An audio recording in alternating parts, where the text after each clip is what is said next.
sabe, depois a gente pode colocar no Info Online para quem não pôde estar presente, tá certo? Tudo bem, então? A nossa aula... Então, vocês me sinalizem, por favor. Certo? Tá ótimo. Uhum. Gente, é o seguinte, eu acredito que pelo menos uma parte de vocês lê o texto que eu pedi, não é? Que é o nosso próximo texto. Na verdade, vai ser o nosso texto guia, que é Psicoterapia de Orientação Analítica. Quem tiver com... Certo? Vocês leram? Eu acredito que uma boa parte leu, né? Certo.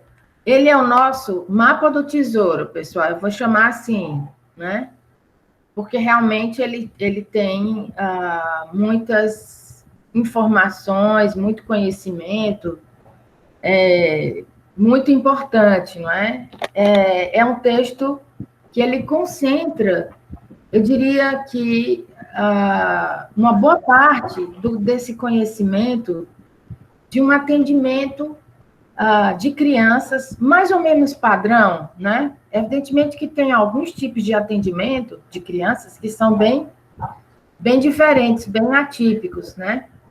Mas a gente vai considerar uma criança que é levada para o atendimento e que não é uma criança que tem, nem está numa família muito difícil, muito adoecida, nem a criança também está muito adoecida. Que eu diria que, por sorte, a maioria das crianças que a gente atende, não é? Elas são assim. Então, quem tiver com o texto aí à mão, pode pegar, e aí vocês, se vocês forem como eu, que leem riscando o texto, não é? Eu acho que dá para a gente conversar, que é uma coisa que eu gostaria, certo? Mais uma vez, se alguém quiser fazer algum comentário, pergunta, ou me interromper. Professora? Oi. Pronto. Professora, é a Silvia. Eu estou com uma apostila antiga e eu não vi esse texto. Teria como a senhora disponibilizar no aluno online ou não teria como? A apostila antiga do semestre passado, não tem esse texto? Eu não sei se ela é do semestre passado, deixa eu ver aqui.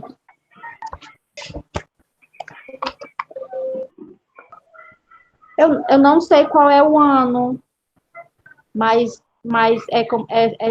tem dizendo professores Lorena Pinheiro e Tiago Costa, acho que deve ser do ano retrasado. É do ano retrasado. Isso, aí não tem esse texto. Mas então, Silvia, eu vou tentar fazer o seguinte, eu vou tentar, então, fotografar. Tá certo. Porque ele não tem online, certo? Tá bom. Talvez eu possa colocar, sabe onde? No WhatsApp. Também ok, ótimo, professora. Assim a gente lê também. Obrigada, tá? Certo.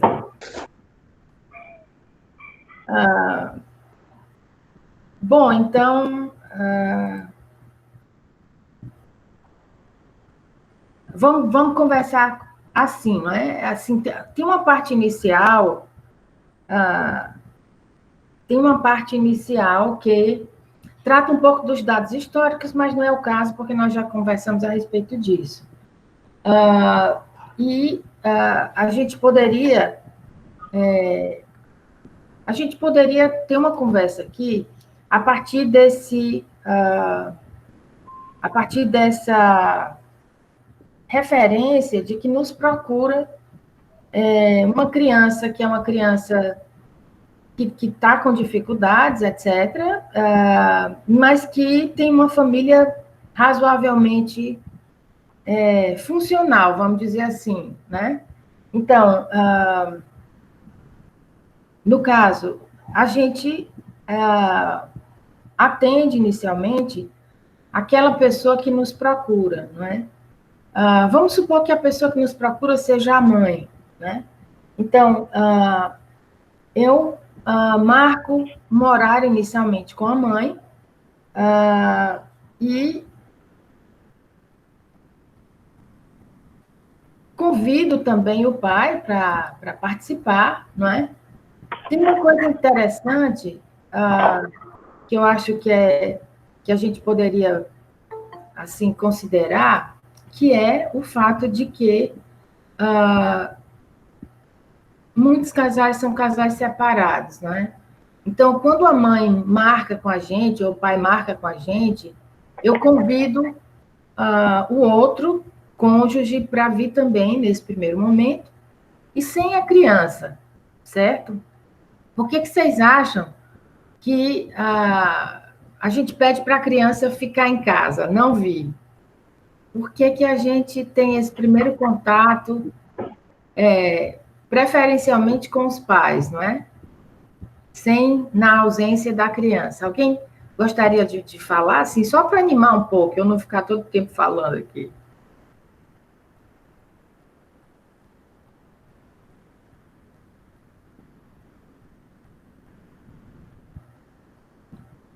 Eu estou vendo você, Samila. Estou te vendo bem. Você quer responder? O que você acha? A pergunta é... Professora. Oi. É Kílvia. É porque tá trocado. Está trocado. Deixa eu lhe falar. Eu acho que para não atrapalhar, né, e para a criança não introduzir, né, a queixa que os pais trazem, porque a queixa que a criança tem talvez não é a mesma dos pais, para não interferir nesse processo também, eu acho que seria basicamente isso. Certo. Veja, olha, assim, os pais, eles também têm coisas sobre a criança, sobre a vida deles. Eles têm sentimentos, pensamentos, etc., que eles não querem compartilhar, eles não querem falar na frente da criança, né? E, às vezes, inclusive, eles não querem nem falar diante um do outro, não é? E, portanto, eu também marco com eles, se eu sentir necessidade, também um momento reservado, não é? Mas, se os pais não querem vir juntos na primeira entrevista, por serem separados, etc., eu também permito, contanto que eu fale com alguém, não é? Então, eu já vou logo para o que é a avaliação psicológica da criança, não é? Nesse primeiro momento, é necessário que a gente faça uma avaliação psicológica, que é um momento em que nós vamos conhecer a criança, certo? Assim, a gente vai entender o que está acontecendo com ela, e a gente vai também compreender como é que é a dinâmica da família e como é que é a criança dentro desse contexto, do contexto familiar, não é? Então, a ideia, quer dizer, a avaliação psicológica, ela tem diversos momentos, né? Seriam, assim, fases ou etapas da avaliação psicológica. Então, tem uma coisa que na verdade, é o que é mais, digamos assim, difícil na avaliação psicológica. O que é mais difícil é que a gente tem que, assim, o objetivo dela é, como eu disse para vocês, conhecer a criança nas suas diversas facetas e também a família na qual ela se insere, né? Se a gente quiser também, a gente pode ver a família como um grupo maior de avós, de tios, etc., a família no contexto da comunidade, mas o fato é que a gente precisa integrar a gente precisa integrar todos os momentos, todas as informações que foram coletadas na avaliação psicológica, sem deixar nada de fora, não é? A gente precisa, portanto, pensar com todos os elementos que nós obtivemos na avaliação psicológica, né? E isso é que é difícil, né? No final, a gente faz um registro de todo o material que foi coletado, né? E a gente vai tentar refletir com isso. Essa é a parte mais difícil, é a parte da integração desse conhecimento, né? E a parte mais fácil, eu diria que até a parte mais fácil é fazer as entrevistas iniciais, etc., né? Então, portanto, voltando ao encontro com os pais, que eu estava falando com vocês. No caso, eu recebo a pessoa que procurou atendimento para criança e eu procuro entender qual foi o motivo pelo qual ela está me procurando, né? Ela está procurando um atendimento psicológico. E, então, o que é que eu vou ouvir?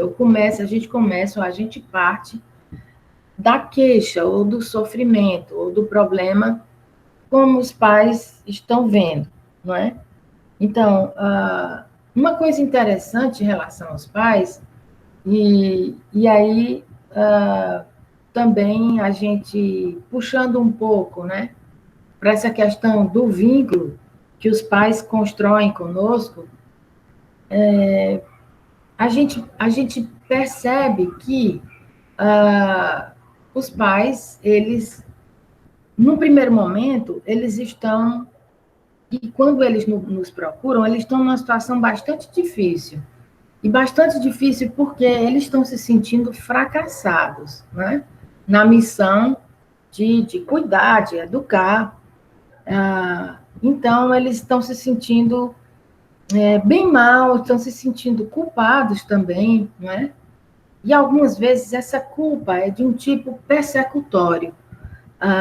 Quando a culpa é persecutória, significa que os pais projetam a culpa em quem está com ele, no caso, em nós.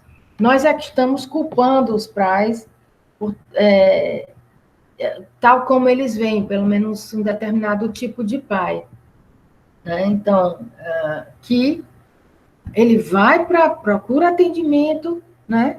Mas ao mesmo tempo ele se sente muito culpado, acha que fracassou no trabalho dele, e na relação dele com os filhos, não é? Ou com o filho, na verdade.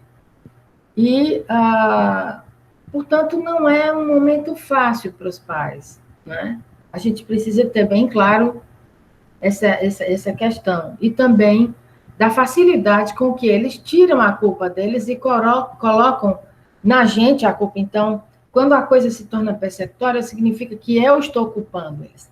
Tem, inclusive, pais que eles não vão na primeira consulta, né? Eles faltam à primeira consulta, um deles não vai à primeira consulta, leva um tempo para ele poder chegar, para ele poder perder o medo da gente, não é? Então, quando eu percebo e a gente, os nossos sentimentos contratransferenciais, eles são muito importantes durante todo o momento da entrevista com os pais e também na relação com a criança. Ou seja, vou chamar de contratransferência aquilo que o outro suscita na gente, o outro pai, mãe, o paciente, não é? Suscita na gente. Então, é isso que eu vou.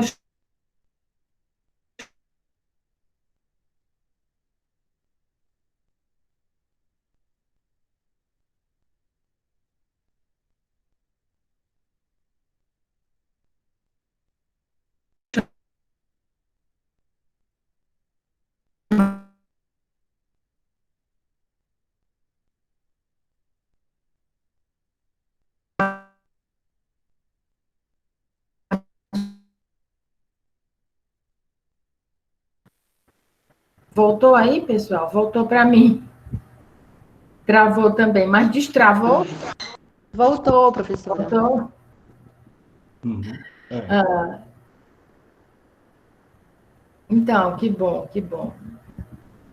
Certo, gente? Então, eu estava falando desse cuidado que a gente tem que ter com os pais. E depois, uma coisa muito importante, a gente também tem que prestar atenção até na nossa reação, na forma como a gente responde de um modo pessoal a situação de estar atendendo uma criança que está com problemas. Eu diria que, rapidamente, o psicólogo, né, o psicoterapeuta, ele tende a se identificar com a criança e também a culpar os pais, entende? Pelo estado da criança. Tem gente que no final da avaliação psicológica, o que conclui é assim, mas também essa criança com esses pais desse jeito tinha que ser assim. A gente tem que evitar isso, né? Os pais estão se sentindo culpados e a gente não pode também culpá-los, né? Tem uma outra coisa que a gente também precisa ter cuidado, é com nossos sentimentos de furor curantes, eu vou chamar assim, certo? Esses sentimentos que, ou seja, a nossa necessidade, o nosso desejo, né? Mais do que desejo, a nossa necessidade de curar a criança, e justamente porque muitos de nós se identificam fortemente com a criança que é trazida para o atendimento, né? Então, a gente escuta a queixa. No caso, depois que eu escuto a queixa, né, e que eu entendi a queixa, o que é uma coisa muito importante também, não é? Aquela coisa, a entrevista com os pais é, de fato, a entrevista semi-aberta, que a gente treina tanto nas disciplinas de prática. Ou seja, aquilo que eu escuto, eu preciso entender o que foi o que as pessoas estão me contando, né?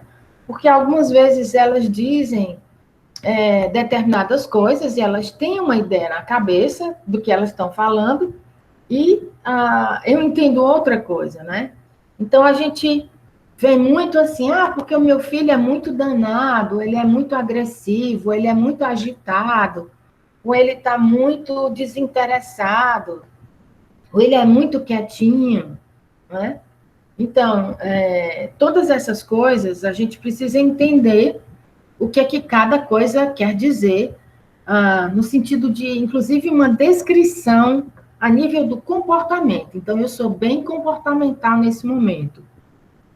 Então, o que é que eu peço para os pais? Eu peço para eles descreverem o que eles estão me dizendo. E que me dizerem como ele é danado, quando ele é danado, o que acontece, o que motiva o comportamento dele de ser danado, não é? Como é que os pais agem quando ele se comporta de um jeito que eles consideram que é danado, ou que é agressivo, ou que é agitado, não é? O que é que eles fazem? Então, eu vou perguntar como, quando, como é que os pais reagem, não é? Com o que ele faz.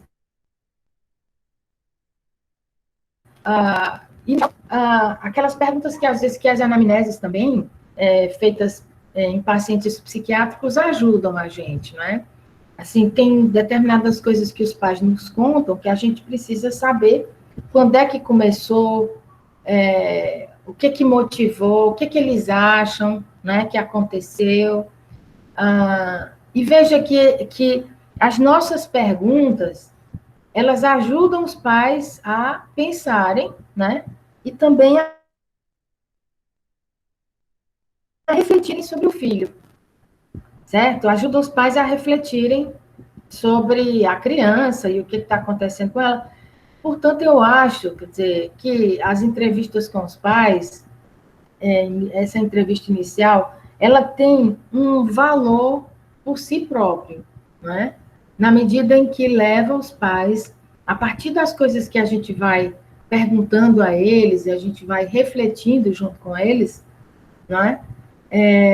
Isso também faz com que os pais se transformem, eu vou chamar assim, né? Se transformem a partir dessa conversa que a gente tem com eles a respeito da queixa, a respeito do que motivou a ida deles para o psicólogo, né? Até o momento, tem alguma questão, gente? Tá tudo bem aí? Vocês estão muito caladinhos?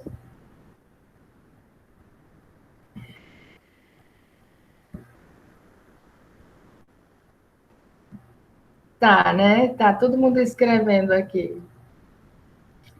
Ah, enfim, deixa eu dar uma olhada aqui no texto para ver se tem alguma coisa mais interessante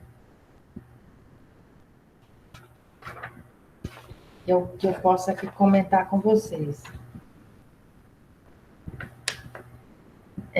Aqui no o nosso texto, ele coloca o seguinte, olha, eu estava tentando traduzir isso, né, para vocês, é importante que o terapeuta tenha em mente a ansiedade e os sentimentos de fracasso, de culpa que os pais sentem por trazer um filho enfermo para avaliação e o papel de juiz que podem a ele delegar, né, ao psicólogo. Os pais podem ainda incumbi-lo da responsabilidade pelo cuidado do filho ou atribuir-lhe a solução onipotente de todos os conflitos. Gente, isso é super verdadeiro, né? Eu estou aqui na página, deixa eu ver. Eu estou na segunda página, tá? Na parte que fala entrevista com os pais ou responsáveis pela criança, né?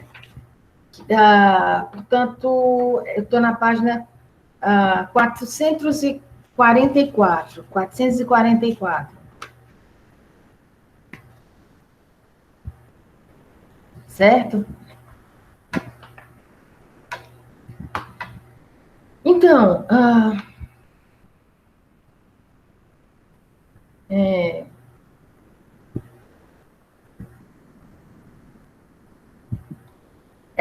esse é um ponto importante que a gente também precisa esclarecer para os pais, né? Alguns eles vêm buscar uma solução mágica e rápida, né? E eles atribuem a nós uma onipotência, um poder que nós não temos. Ou então eles também querem deixar com a gente a responsabilidade pelo filho. A gente precisa evitar isso. E o tempo inteiro dizer que nós estamos fazendo um trabalho em conjunto, né? Nós vamos trabalhar em grupo. O trabalho de grupo é o meu trabalho com a criança e com os pais, certo? Onde cada um vai ter uma participação diferente. Vocês estão procurando o texto aí? Encontraram, pessoal? Vocês encontraram a parte que eu li na página 444? Ah, tá ótimo. Tá joia. Então, beleza.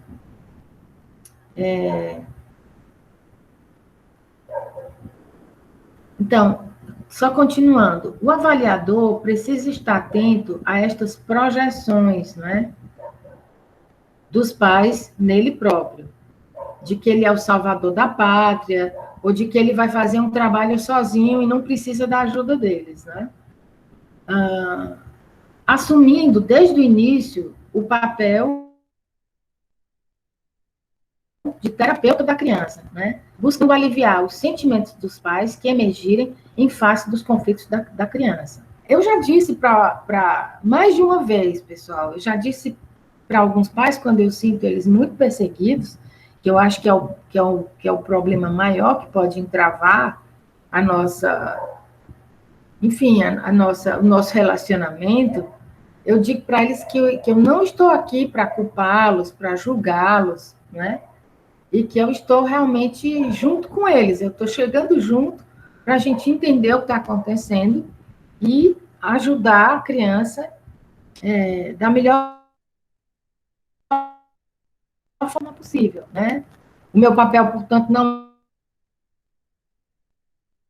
é de culpar nem de julgar ninguém, faz certo? Também eu digo para eles, olha, é o seguinte, nós vamos trabalhar em grupo, né? Eu também uso esse termo, a gente vai aqui trabalhar junto, né? Para não dar uma ideia, sim, Gabriela. Gabriela, você quer perguntar alguma coisa?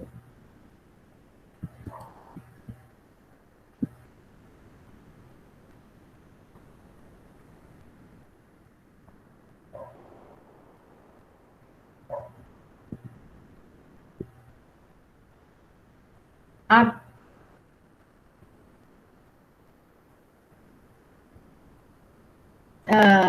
então, travou aí, Gabriela? Já destravou? Me diga.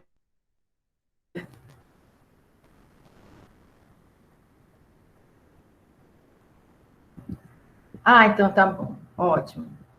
Beleza. Certo. Ah,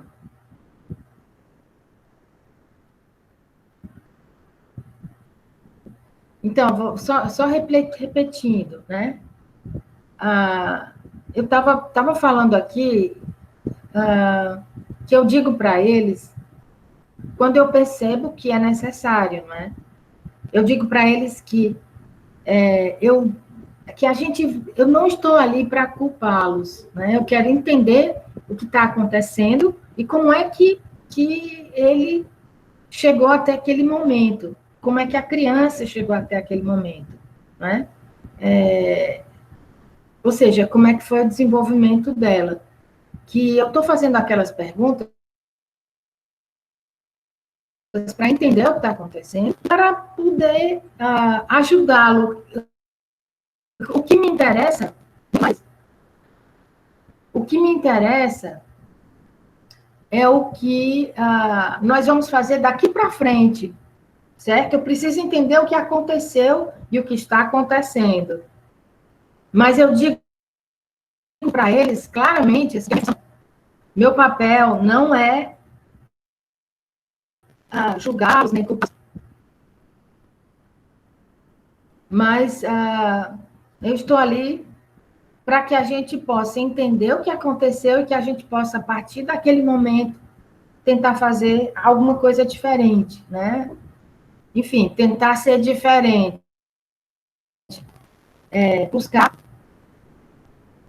buscar uma mudança, certo?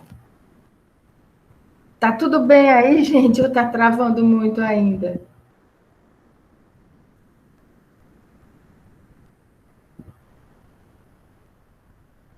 Ah, tá bom então.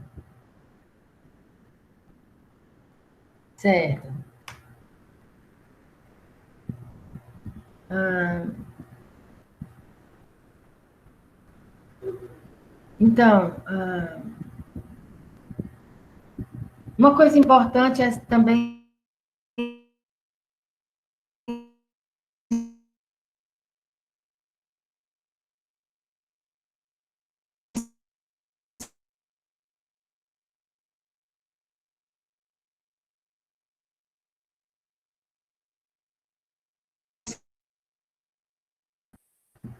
pronto, destravou, também está travando para mim. A gente vai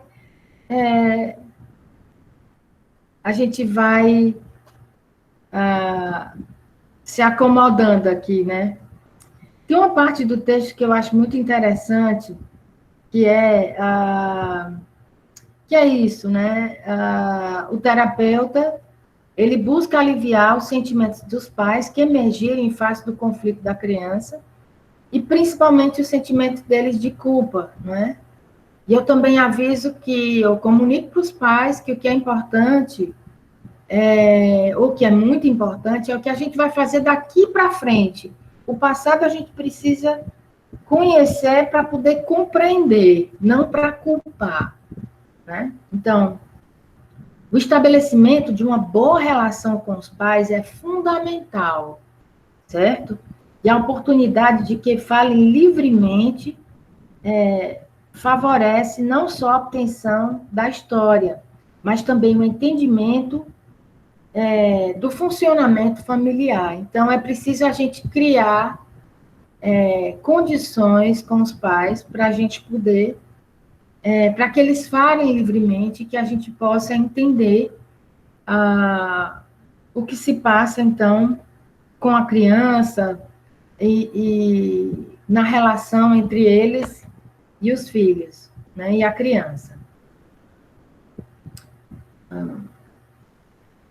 Então, como eu disse para vocês, no final da avaliação psicológica, a gente elabora uma hipótese diagnóstica descritiva, Ou seja, não me interessa nada chegar até o final do atendimento da criança e eu chegar a um termo do tipo autista, ou do tipo depressão, ou do tipo neurótico, ou do tipo psico... Isso não é um diagnóstico para nós, certo? Isso não interessa, isso não diz nada para a gente.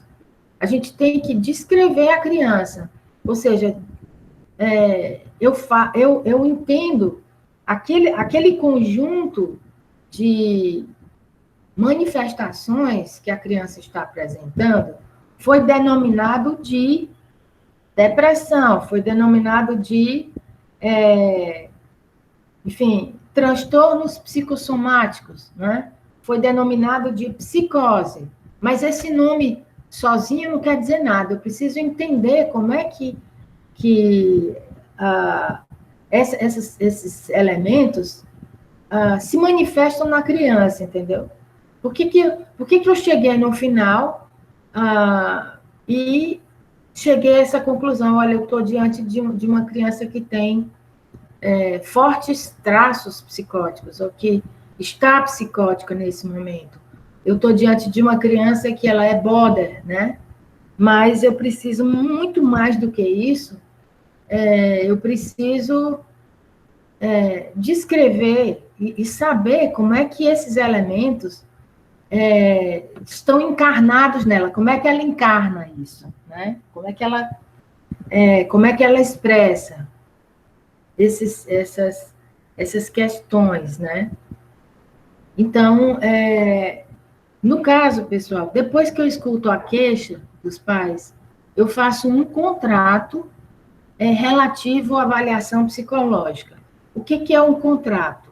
O contrato, eu digo para os pais o que é que eu vou fazer, certo? Eu digo para eles que, por exemplo, eu não estou, que nesse momento inicial eu vou tentar conhecer, vou tentar compreender o que se passa, e vou tentar verificar se a psicoterapia é o que é indicado para ele, ou além da psicoterapia, que outros tratamentos também seriam indicados para ele, né?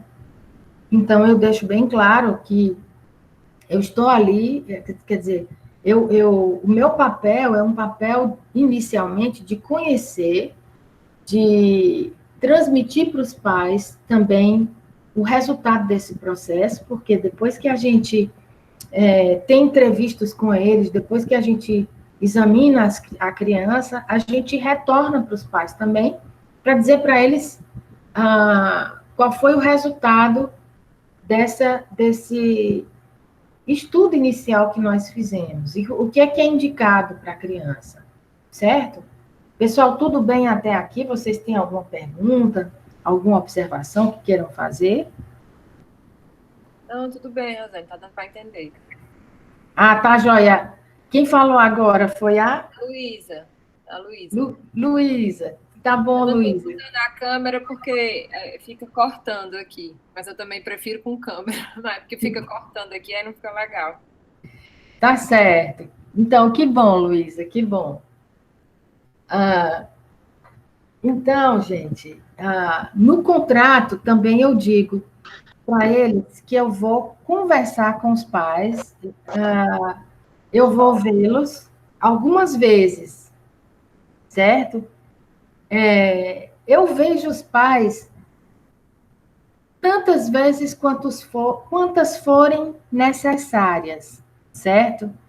Mas eu diria que o mínimo são pelo menos 2 vezes, né? Aquela entrevista inicial, onde eles me contam o que está acontecendo, e eu faço um contrato com eles, que é isso, olha, no contrato eu explico o que é que eu vou fazer, falo sobre as etapas desse processo, né?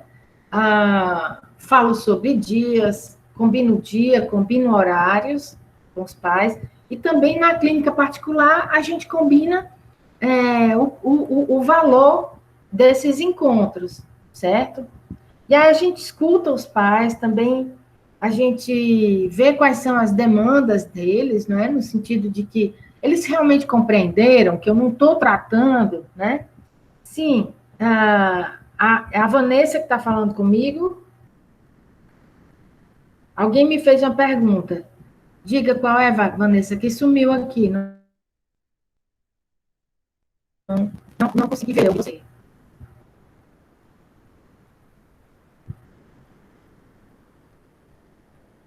Oi, Vanessa. Você tinha me feito uma pergunta? A Lívia está tentando entrar? Olha, não está aparecendo nada para mim aqui. Isso, professor, eu vou pedir para ela solicitar de novo, tá certo? Agora. Certo, certo. Pois não.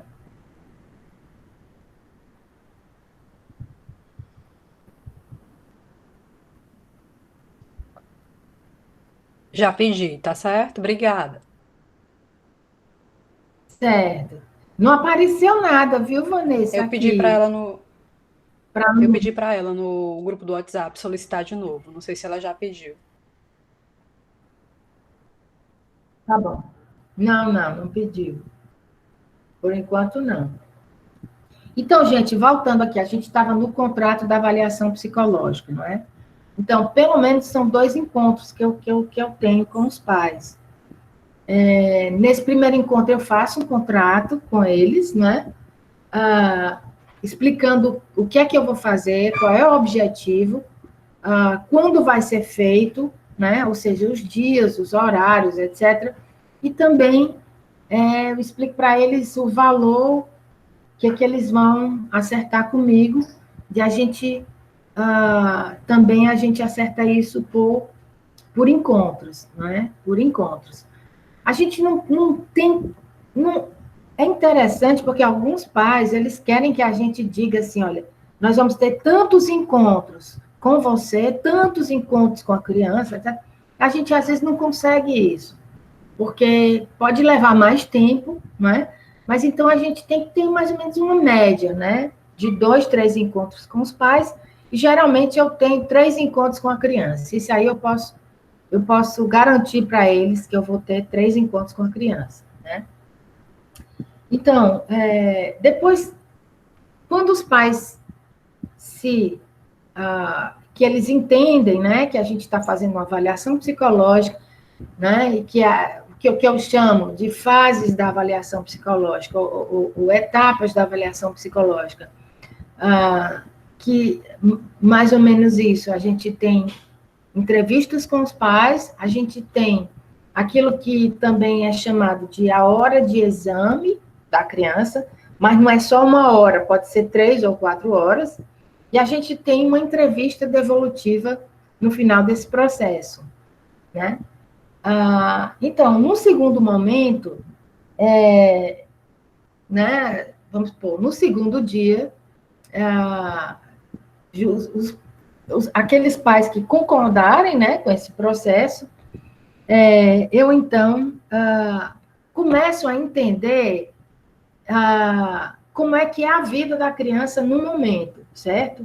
Eu parto do momento atual para o passado. Eu não começo perguntando para os pais assim. Depois que eu escuto a queixa, eu não começo falando assim, olha, como é que foi quando ele nasceu? Como é que foi a gravidez? Foi desejado? Não foi desejado? Certo? Não é assim que eu faço a entrevista. Eu até já fiz assim, mas é mais complicado os pais lembrarem, né? Eu peço para eles me descreverem como é que é a rotina diária da criança. Eu acho essa palavra e essa forma de entrevistar, eu acho ela muito boa, certo?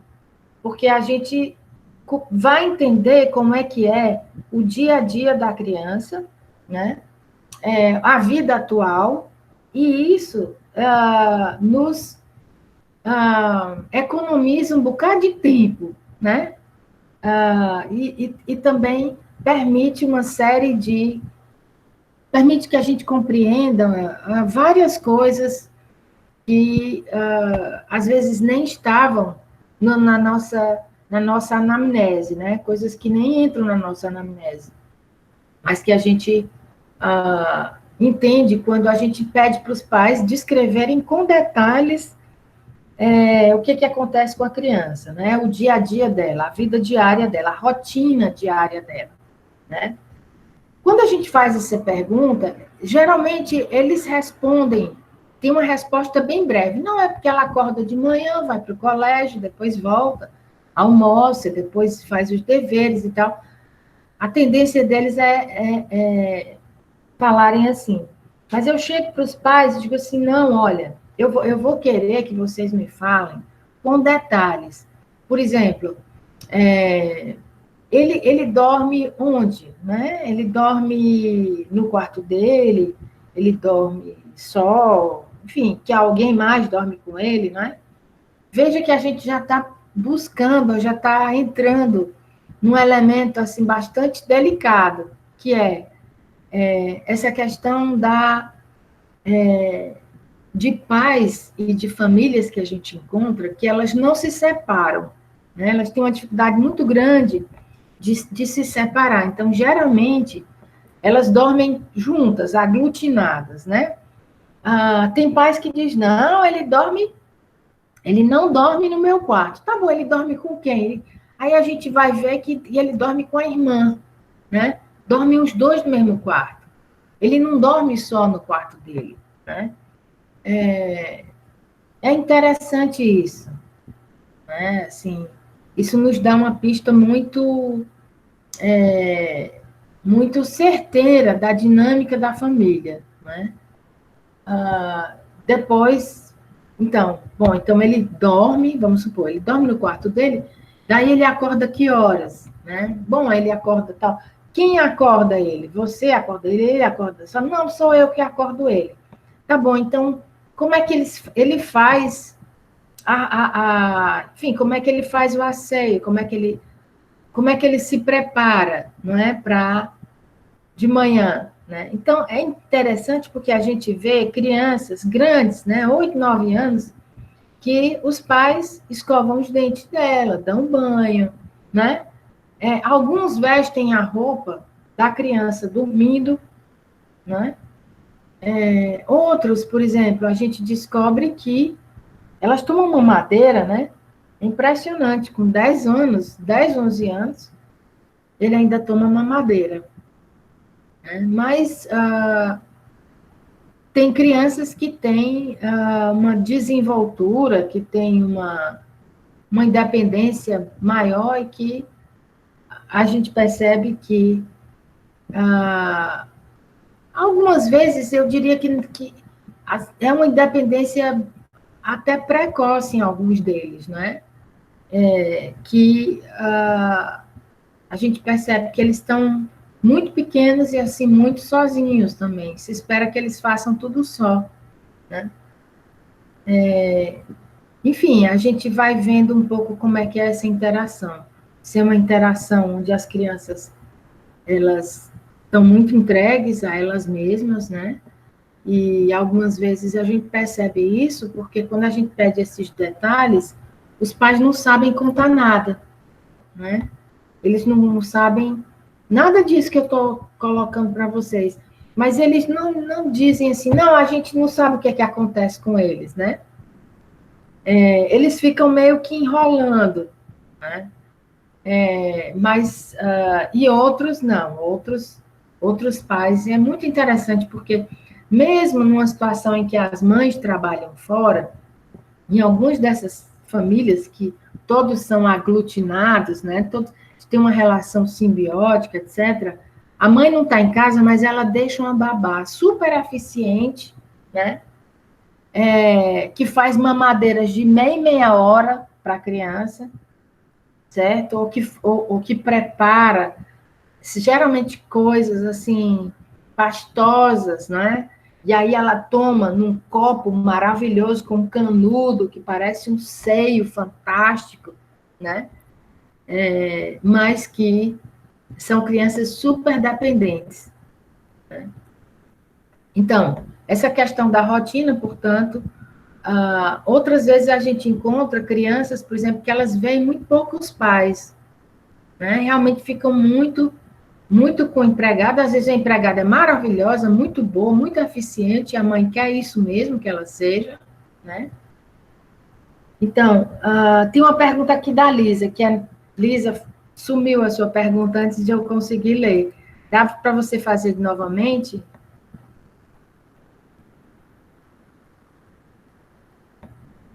Lisa, tudo bem aí? No caso da criança ter babá, a gente pode chamar babá também. Ah, ah, no caso da criança ter babá, se for necessário chamar babá, significa que os pais são realmente totalmente ausentes e omissos, né? Tem alguns deles que dizem assim, não, a gente vai, fala com a babá, né? Mas eu já captei o que é mais importante aí. Você sabe o que é mais importante? É que a pessoa na vida dele, a pessoa que interessa na vida dele, que é o pai e a mãe, não está lá, não sabe nada dele, né? Essa é a informação mais importante. Isso é que é doloroso, né? É doloroso que a pessoa que gerou, que a pessoa que é responsável, não é? Tem uma relação com os filhos onde ela paga, sabe? Onde ela só faz pagar. Eu já ouvi isso, gente, por incrível que pareça. Eu já vi uma mãe, depois de algum tempo, quando ela ficou bem à vontade comigo, e que realmente criou uma relação de confiança, ela me confessou que ela achava que bastava que ela pagasse, certo? Assim, que ela iria pagar uma creche, depois ela iria pagar uma babá, ela iria pagar um colégio, etc. E não é bem assim, né? Não é assim que acontece. Alguma outra questão, gente? Alguma outra? Não? Então, com a rotina diária, não é?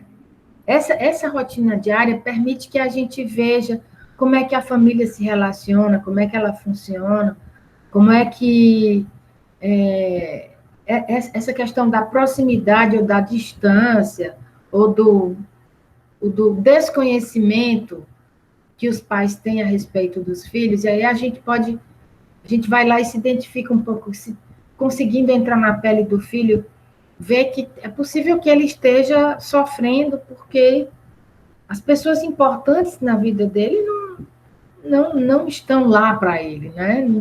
Ele não tem importância para elas, não é recíproco.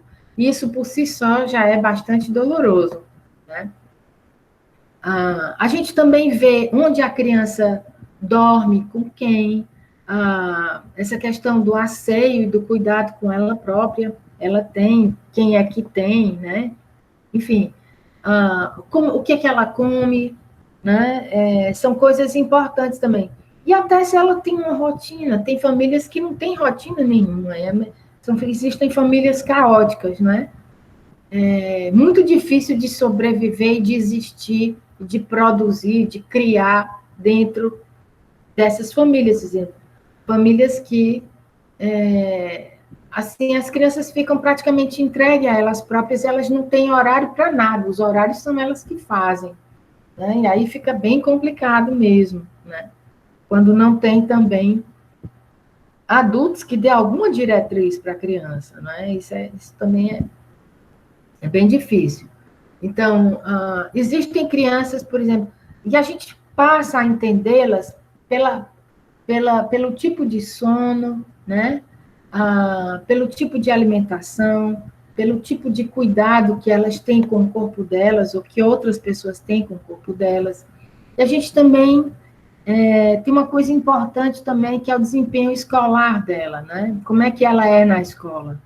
É interessante porque tem algumas crianças que elas são muito comportadinhas na escola e muito danadas em casa, ou vice-versa, né? A escola tem muitas queixas delas, mas elas são docinho em casa.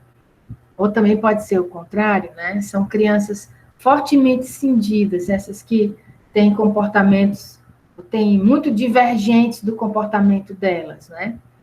Gente, é o seguinte, são 9h29, eu estou preocupada agora com a Rosa e a Débora que estão para entrar.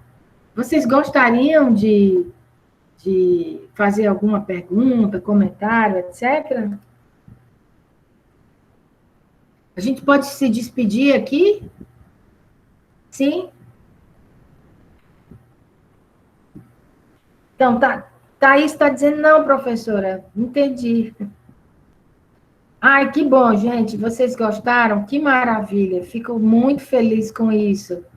Então, a gente vai continuar nessa... Ai, que bom. Que bom, fico feliz, gente. A gente vai continuar nesse importantíssimo texto, que eu também chamo de Mapa do Tesouro, tá certo? E é isso. Tchau, beijos em todos, em todas. Fiquem bem, certo? Em casa. E a gente vai se comunicando. Eu vou tentar colocar esse texto, pelo menos aqui no WhatsApp, tá certo? Tchau.